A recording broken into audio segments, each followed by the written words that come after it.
Saudaraku yang dikasihi Tuhan, berkah dalam.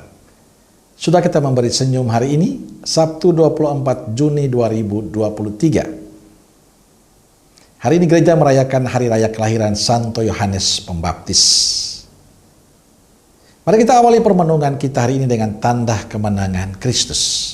Dalam nama Bapa dan Putra dan Roh Kudus. Amin.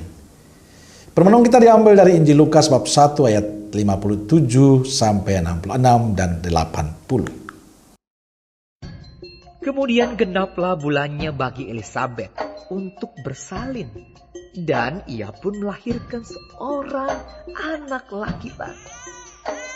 Ketika tetangga-tetangganya serta sanak saudaranya mendengar bahwa Tuhan telah menunjukkan rahmat-Nya yang begitu besar kepadanya, bersukacitalah mereka bersama-sama dengan dia. Maka datanglah mereka pada hari yang ke-8 untuk menyunatkan anak itu, dan mereka hendak menamai dia Zakaria menurut nama bapaknya. Tetapi ibunya berkata, "Jangan, ia harus dinamai Yohanes." Kata mereka kepadanya, "Tidak ada di antara sanak saudaramu yang bernama demikian." Lalu mereka memberi isyarat kepada bapaknya untuk bertanya nama apa yang hendak diberikannya kepada anaknya itu. Ia meminta batu tulis, lalu menuliskan kata-kata ini. Namanya adalah Yohanes. Dan mereka pun heran semuanya. Dan seketika itu juga terbukalah mulutnya dan terlepaslah lidahnya. Lalu ia berkata-kata dan memuji Allah. Maka ketakutanlah semua orang yang tinggal di sekitarnya. Dan segala peristiwa itu menjadi buah tutur di seluruh pegunungan Yudea. Dan semua orang yang mendengarnya merenungkannya dan berkata, "Menjadi apakah anak ini nanti? Sebab tangan Tuhan menyertai dia."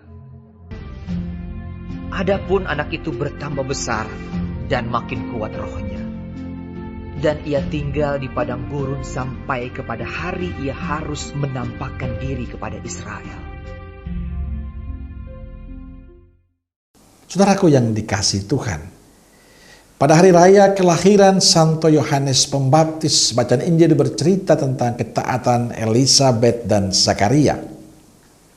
Di usia tua Tuhan memberikan mereka berkat keturunan. Zakaria dan Elisabet sebenarnya mempunyai hak untuk menolak rencana Tuhan bagi kehidupan mereka. Mereka sudah sangat tua dan secara manusia tidak mungkin bagi Elisabet untuk memiliki keturunan. Tapi Tuhan punya rencana lain untuk mereka. Elisabet dan Zakaria menerima rencana Tuhan itu.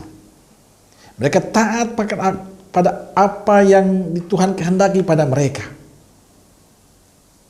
Kesediaan mereka menerima berkat Allah menunjukkan mereka adalah pribadi yang taat dan rencana Tuhan pada hidup mereka. Tidak hanya itu, mereka juga taat pada pemberian nama anak mereka. Dikala semua keluarga menghendaki anak itu diberi nama Zakaria menurut nama bapaknya, Elisabet ibunya berkata, "Jangan, ia harus diberi namai Yohanes."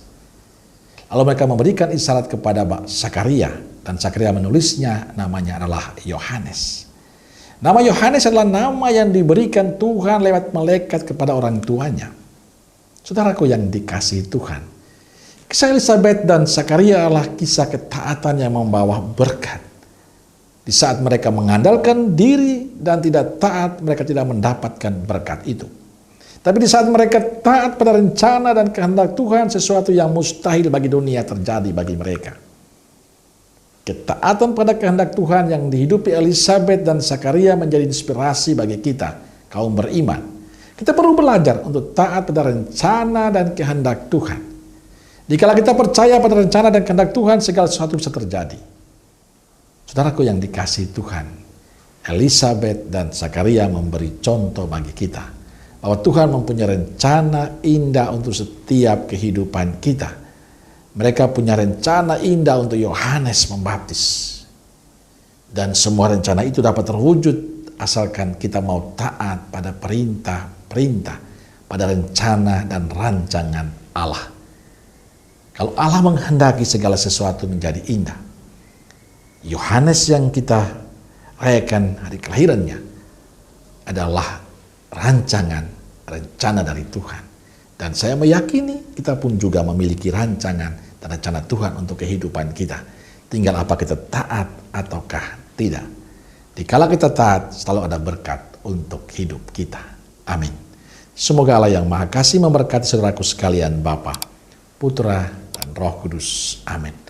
Keluarga Kudus Nazaret, doakanlah kami. Amin. Berkah dalam.